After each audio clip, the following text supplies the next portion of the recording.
자, 지금 보셨습니다만 전해드린 대로 국민의힘 당권 주자들 이 두 번째 TV 토론에서도 날선 비방전을 벌였습니다.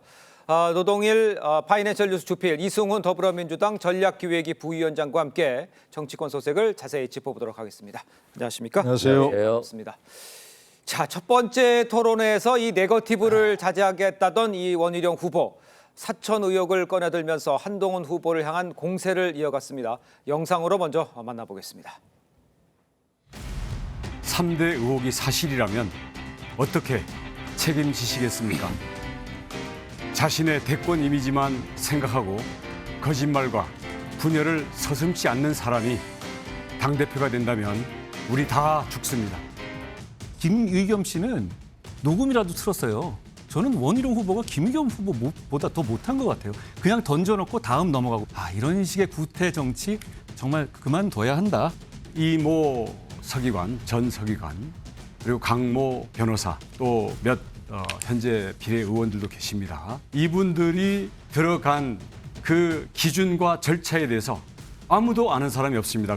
선거 앞두고 그냥 오물을 뿌리시는 거잖아요. 이 두 명과 제 처가 아는 사이다. 일면식이라도 있다. 제가 정계 은퇴하겠습니다. 본인이 사실이 아니면 본인은 어떻게 책임지실 거예요? 본인도 후보 사퇴 그리고 정계 은퇴? 괜찮으세요? 약속하시죠. 예스 워 노. 저도 같이 예스 워 노. 책임지겠습니다. 자, 직접 보셨습니다만 이 원한 갈등이라는 말이 나올 정도로 두 후보 간의 거센 공방 오갔습니다. 1차 토론회 때는 조금 태세가 원희룡 후보 같은 경우에 태세가 좀 바뀌었다라는 얘기도 할 수 있을 것 같은데 어떻게 보셨어요? 2차 토론은? 둘 다 사퇴한다 그랬으니까 정말 둘 다 사퇴해버렸으면 좋겠다는 생각이 듭니다. 정말로. 예. 원희룡 후보가 지난 6월 21일 날 출마하면서 예. 돌린 명함 뒷면에 이런 글이 있다는 거예요. 우리 모두 동지입니다 얘기하고 내부 싸움 때문에 망할까 봐 출마를 결심했다는 거거든요. 예. 그러면서 이러다가 다 죽습니다라는 글귀를 썼다는 거예요. 네네. 그 말대로 지금 되는 것 같습니다. 근데 그런 우려해서 출마한 원희룡 후보가 이렇게 좀 진흙탕 싸움에 앞장서고 있는 거 참 유감스럽다고 할 수밖에 없고요. 지난 1차 토론 때는 한동훈 후보가 원희룡 후보에 대해서 그 의혹에 대해서 근거를 대라 이렇게 얘기하니까 예. 이거 저 네거티브 자제해서 안 하겠다고 끝까지 그랬잖아요. 네네. 근데 그거 끝나고 나서 바로 고의로 패배했다 청거를 네. 그런 얘기 또 하고 2차 토론 때는 지금 보시다시피 네거티브 앞장서고요. 이런 건 말이 안 되는 것이지만 예. 참 원희룡 후보 개인적으로 봤을 때는 그동안 정말 촉망받던 정치인이고 기대를 많이 모은 예. 그런 정치인데 저렇게 왜 저럴까 하는 정도로 안타깝다 하는 생각이 들고요. 본인 말대로 다 죽는 그런 선거를 치르고 있다. 이게 지금 국민의힘이 사실 무너진 집터나 마찬가지 아니겠습니까? 예. 우선 참패를 했고 그런 무너진 집터가 겨우 버티고 있는데 거기다 불까지 지르는 그런 상황 아닌가 싶습니다. 알겠습니다. 지금 원희룡 장관이 이제 여러 가지 이야기를 했어요. 저희가 화면을 좀 보면요. 지금 보시면 사적 공천 얘기도 했고요. 또 사설 여론팀 운영 이야기도 했습니다. 김경률 금융감독 원장 이제 추천한 거 아니냐 뭐 이런 이야기도 했는데 무슨 반박도 있습니다만 저런 쭉 여러 가지 이야기를 했는데 한 후보는 사실이면 정계 은퇴하겠다 이렇게 맞서고 있어요. 저 제기한 저 세 개 의혹에 대해서는 어떻게 생각하십니까? 그러니까 의혹을 제기할 수는 있는데 네. 최소한 의혹을 제기할 거면 근거를 제시해야 되는데 근거를 제시하지 않은 점에서 원희룡 후보가 좀 비난을 받고 있다 이렇게 말씀드리고요. 예. 예를 들어서 여론조성팀을 구성했다라고 한다면 뭐 국가 예산이 지급된다거나 법무장관으로서 하지 않아야 될 어떤 한다거나 예. 또는 비방 목적으로 어떤 불법적인 어떤 비방들을 한다거나 이런 것들에 대해서 한 후보가 개입됐다라고 하는 것을 어떤 주장을 해야 되는데 예. 그냥 단순히 여론조성팀만 구성했다라고 하기 때문에 무슨 문제가 있다는 건지 알 수 없고요. 또 사천 의혹과 관련해서도 막연하게 예. 그냥 가족이 관련돼 있다, 아내가 관련돼 있다라고만 주장할 뿐이지 그 뒷 근거들을 제시하지 않고 있다는 점에 대해서 또 원희룡 후보가 오히려 공격을 받고 있다고 보면 될 것 같고요. 예. 김경률 금감위원장 추천과 관련해서도 한동훈 전 비대위원장이 뭐 추천하지 않았다라고 말을 할 뿐만 아니라 김경률 저 비례 김경률 씨 같은 경우에는 과거에 조국 흑서를 작성해서 조국 전 장관을 비난하면서 실은 윤석열 대통령 후보를 밀었던 사람이거든요. 예. 그런 측면에서는 뭐 특별하게 김경률 씨가 뭐 추천이 안 될 이유 자체는 없거든요. 그런 측면에서 좀 의도적으로 정치적 공각만을 하고 있기 때문에 예. 원희룡 후보가 득점을 못하고 있다 이런 말씀입니다. 득점을 원하고 있고 지금 제기한 의혹들은 글쎄 뭔가 좀 더 증거 같은 걸 제시해야 된다 이렇게 생각하시는 건가요? 그렇죠. 예. 어떻게 보세요? 지금 제 주장하는 것들에 대해서는. 글쎄요, 지금 뭐 얘기하신 대로 김경률 씨는 본인이 스스로 내가 금감위원장 후보에 올라간 건 맞지만 다른 쪽에 추천했다. 그러니까요. 이렇게 얘기하고 예. 있거든요, 본인이. 네네. 그러면 그에 대해서 해명을 하든지 원 후보가 아니면 나는 이러이러한 근거로 그런 의혹을 제기했다라고 얘기를 해야 되는데 예. 그런 걸 전혀 못 하고 있잖아요. 다른 것도 다 마찬가지고요. 저는 이래서 뭐 이런 선거 경선 전이니까 뭐 경쟁하다 보면 예. 공격도 하고 방어도 하고 공격 방어를 함께 하는 게 맞지만 네. 이런 식으로 정말 아무런 근거 없는 걸 던지고 마는 예. 뭐 그런 것은 하지 말아야 한다고 생각하고 객관적 당무를 통해서 밝혀야 하는 그거는 잘못된 말씀입니까? 그렇죠. 본인이 만약 그런 근거를 가지고 있다면 그런 의혹을 풀어야 된다는 게 있다면 당연히 의혹은 제기해야 돼 마땅하지만 네. 그렇다고 해서 밑도 끝도 없는 비난전으로 간다는 것은 본인이 얘기한 것처럼 다 죽는 길이다 이렇게 얘기할 수밖에 없습니다. 알겠습니다. 자, 이런 상황에서 어제도요. 나경원 후보와 윤상현 후보, 한동훈 후보를 향해서 집중 공세를 했습니다. 어떤 이야기가 나왔는지 직접 들어보겠습니다. 왜 이재명 대표 구속이 안 됐습니까? 왜 구속을 못 시켰습니까? 합니다. 총선에도 비대위원장으로 와서 참패했습니다. 이렇게 보면 정말 성과가 없으세요. 우파에서 걱정하는 것은 뭐냐면 혹시 본인도 모르게 트로이의 목마가 되는 게 아니냐. 이러다가 우파의 재앙이 되는 게 아니냐 해가지고. 자, 나경원 후보 이제 이재명 전 대표 구속영장 기각에 책임을 물은 거고요. 윤상현 후보는 글쎄 주변에 이제 좌파 출신들이 많다. 그러니까 보수의 정체성을 의심받을 수 있지 않느냐 이렇게 얘기한 것 같아요.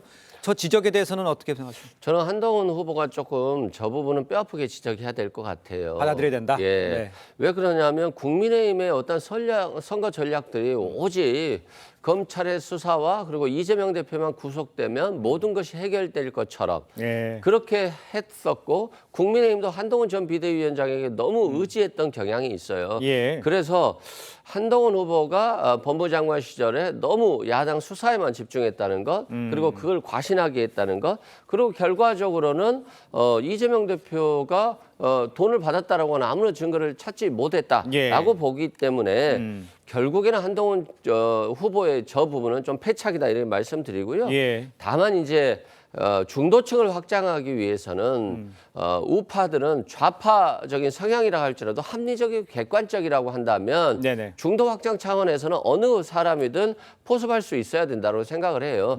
근데 필요할 때는 쓰고 나서 지금은 김경률 회계사라든가 이런 사람들을 좌파다. 이런 사람들과 같이 있기 때문에 정치적으로 보시는 잘못된 사람이다라고 공격한다라고 하는 것은 예. 향후 국민의힘의 어떤 정치 확장에도 굉장히 장애 요소가 될 것 같습니다. 그러니까 저런 공세가 어떤 분이 그러셨더라고요. 민주당에게 유리한 밑밥을 던져주는 거다. 이게 근데 지금 저렇게 아주 그러잖아요. 예. 기본적으로 수사 실패 그건 검찰총장의 책임을 물어야 하는 거지.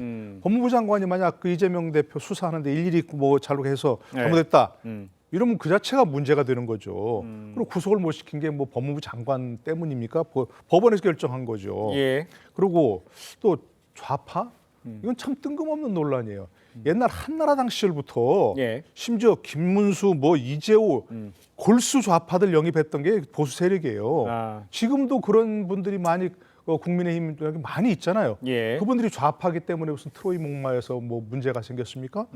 요 아까 얘기한 대로 김경률 씨라든지 또 하문경 전 후보 같은 경우 누구보다도 좌파 비판에 앞장서고 있는 분들 아니에요. 그런데 저렇게 얘기하면 스스로의 정체성을 스스로 부인하는 거죠. 저거는. 예. 자, 그렇다면 그 교수님 지금 상황으로만 보면 물론 이제 뭐 토론회도 남아 있고 합니다만 지금 상황에서 보면 글쎄요 결선 투표로 갈 수 있는 상황이라고 보십니까? 어떻게 보십니까? 그래서 4명이나 나와가지고 제가 얘기했지만 네. 4분 모두 정말 대표로 손색이 없는 분들이에요. 예. 그러니까 그대로 갔다면 정말 1차에서 끝날 수 있을까라고 의문이 생겼었는데 예. 이제는 1차에서 끝나겠다는 생각이 들어요. 오히려. 예. 왜냐하면 좀 누구나 더 많은 사람들이 예상하다시피 원희룡 예. 후보가 2위 하지 않겠냐라고 조심스럽게 예측을 했었는데 본인이 저렇게 한동훈 공격에 앞장서는 그런 진흙탕 싸움을 이어가면서 오히려 지지율이 떨어지는 상황이거든요. 아하. 그렇기 때문에 오히려 이런 상황이 한동훈 후보의 어대한 뷰를 더 강화해 주는 거 아닌가. 그래서 원희룡 후보 지금이라도 다시 한번 그 전략을 재고할 필요가 있다고 생각합니다. 그럼 만약에 뭐 혹시 지금 다수 과반을 넘어서 1차에 끝날 것 같다는 얘기도 해주셨습니다만 만약에 2차 경선까지 간다면 그러면 나머지 후보들이 합칠 가능성은 있습니까? 뭐 전혀 배제할 수는 없다고 생각합니다. 다만 나경원 후보로 단일화가 될 경우에는 아무래도 좀 중도적인 성향의 국민의힘 지지자들 예. 그리고 또 친윤 쪽의 지지자들까지도 같이 가져갈 수 있을 것 같은데 예. 지금 원희룡 후보가 스탠스가 단지 용산의 명을 받아서 한동훈을 공격하는 그런 모양새로 비춰지고 있기 때문에 결국에는 원희룡 후보가 2등이 난다라고 했을 때는 예. 시너지 효과가 예. 나경원 의원의 표가 오히려 한동훈 쪽으로도 더 많이 올 수가 있어서 예. 지금은 나경원 의원의 단일화가 더 유리한 거 아니야 이런 생각이 들 정도라고 보면 될 것 같고요. 예. 지금 이제 원희룡 후보가 회군을 해야 되는데 이제까지 문자 공격하고 뭐 4천 의혹 제기하고 했다가 지금 회군을 해버리면 이도저도 안 될 위치가 돼서 예. 원희룡 의원은 고육지책으로 이제 다시 공격 포인트로 바꿨습니다만 최소한의 근거를 가지고 공격을 했다라고 한다면 득점이 될 수 있겠지만 예. 그 근거가 없이 계속 공격을 하고 있기 때문에 계속 실전만 하고 있어서 아마도 결선 투표를 가지 않을 가능성이 점점점 높아지고 있다 이렇게 생각합니다. 알겠습니다. 그 부분에 대해서 두 분 의견이 비슷한 것 같습니다. 자, 계속해서 민주당 이야기도 해보겠습니다. 야당 당권 주자들의 행보도 본격화되고 있는데요. 김두관 후보 양산을 찾아서 문재인 전 대통령을 예방했습니다. 목소리 들어보겠습니다. 당대표 후보에 출마하는 것이 쉽지 않았을 텐데 용기를 내서 출마한 점에 대해서 격려를 해주셨고요. 우리 민주당의 역동성 또 국민의 신뢰를 받기 위해서 전당대회가 좀 이렇게 선의의 경쟁을 해서 국민들에게 다가갔으면 좋겠다. 자, 김두관 후보 이 본격 당권 레이스를 시작하면서 문재인 전 대통령을 찾았습니다. 어떤 의미라고 보십니까? 아마도 뭐 본인이 굉장히 의지했던 분 아니겠어요? 그렇죠. 전 대통령이. 예. 그리고 이재명 대표와 아무래도 뭔가는 좀 결이 다른 문재인 전 예. 대통령의 어떤 지지를 얻어내려고 하는 어떤 방문이다 이렇게 보여지면 될 것 같고요. 김두관 후보가 실은 굉장히 주변 지인들로부터 출마하는 게 맞냐라고 네. 하면서 좀 아끼는 조언들을 많이 했다고 해요. 예. 그럼에도 불구하고 지금 이재명 대표의 일극 체제로는 오히려 민주당의 어떤 건강한 모습들이 국민들께 다르게 보여질 수 있다는 측면에서 예. 과감하게 결정한 것 같고 저는 뭐 득표를 떠나서 출마 자체가 건전한 긴장 관계를 이재명 대표에게도 줄 수 있다. 그런 측면에서 잘했다라고 봅니다.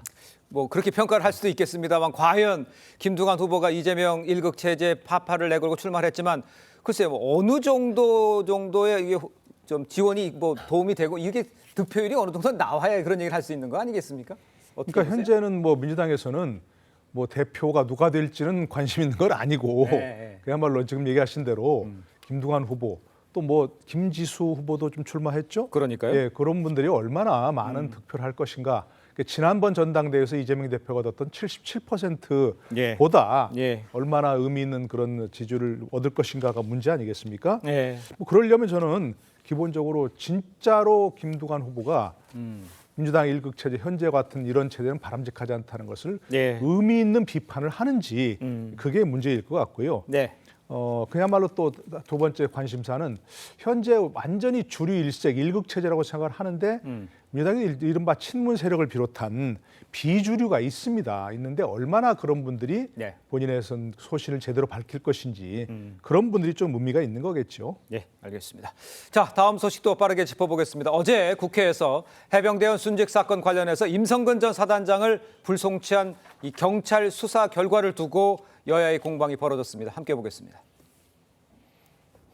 대통령 혹은 대통령 부인 그 두 사람 두 분을 통해 가지고 임성근의 구명 로비를 했다라고 하는 것이 드러난 것이죠.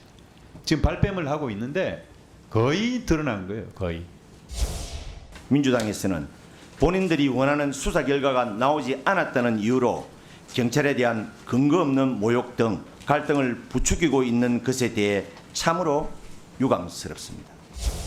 예, 수사와 관련해서 뭐 전화나 일체의 청탁을 받은 사실이 없습니다. 오로지 관련된 증거와 진술, 법리에 따라서 판단을 했고 경북청 수사팀의 그 판단을 존중합니다. 제가 책임질 일이 있으면 책임지겠죠. 근데 자, 야당은 경찰이 대통령 눈치를 본 것 아니냐, 또 봐주기 수사를 의심하고 있고요. 야당은 도의적, 법적 책임 구분해야 한다, 이런 주장입니다. 어떻게 보셨습니까? 이건 뭐 경찰이 결정한 거 아니겠습니까? 그렇습니다. 근데 경찰의 결정이지만 경찰 자체가 결정한 게 아니고 수사심의위원회를 구성해서 거기서 심의한 결과 아니겠습니까? 예. 수사심의위원회는 미국이나 이런 데 외국에서 하는 배심원처럼 대배심처럼 기소배심처럼 예. 그렇게 기소가 타당한지 여부를 결정하는 그런 것이고 수사심의위원회라고 하는 것은 지난 정부에서 구성한 거 아니겠습니까? 문재인 정부에서 만든 거 아니겠습니까? 예. 그런 데서 결정을 했는데 왜 그걸 경찰을 야단치는지 경찰을 비난하는지 문제가 있다고 생각하고요. 기본적으로 임성근 사단장은 저는 정치적 책임 또 정무적 책임 네. 또 작전적 책임 이런 것들은 져야 한다고 생각합니다. 그런데 법적으로 이 사람의 과실치사 혐의가 있느냐 이건 전혀 다른 문제거든요. 예. 그렇기 때문에 이것은 현재 경찰 수사는 이 사람을 기소해서 처벌해야 할지를 결정하는 거니까 우리가 보통 얘기하는 당연히 사단장이 책임져야지라고 하는 그런 정무적 책임과는 다른 것이다. 이걸 다시 한번 강조합니다. 사단장이 제외한 그 일종의 도의적 책임 이런 건 다르다는 얘기 그렇습니다. 말씀하시는 예. 것 같아요. 어떻게 보셨습니까?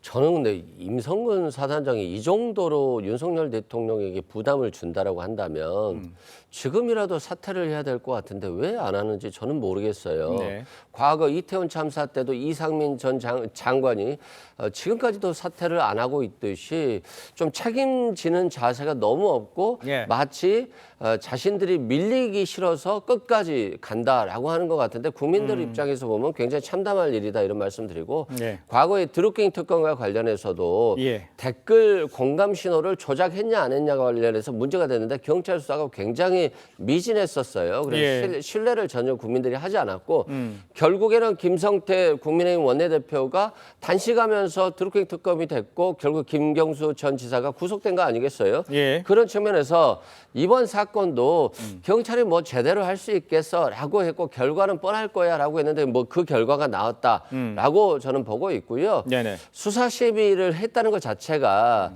아마도 경찰이 좀 면피를 하기 위해서 수사 심의를 통해서 이런 결정을 내린 게 아닌가라는 측면에서는 여전히 아직까지는 그래도 공수처 수사 결과를 지켜볼 수밖에 없겠다 이런 생각이 듭니다. 알겠습니다. 자, 다음 소식도 짚어보겠습니다. 민주당이 추진하는 이 윤 대통령 이 탄핵 관련 청문회를 두고요. 국민의힘이 헌법재판소 권한쟁의 심판을 청구를 하기로 했습니다. 야당은 국회법상 문제가 없다는 입장인데 이 상황은 어떻게 보십니까? 글쎄요, 지난번 그 정권에서 문재인 대통령에 대한 탄핵 청원도 있었는데 예.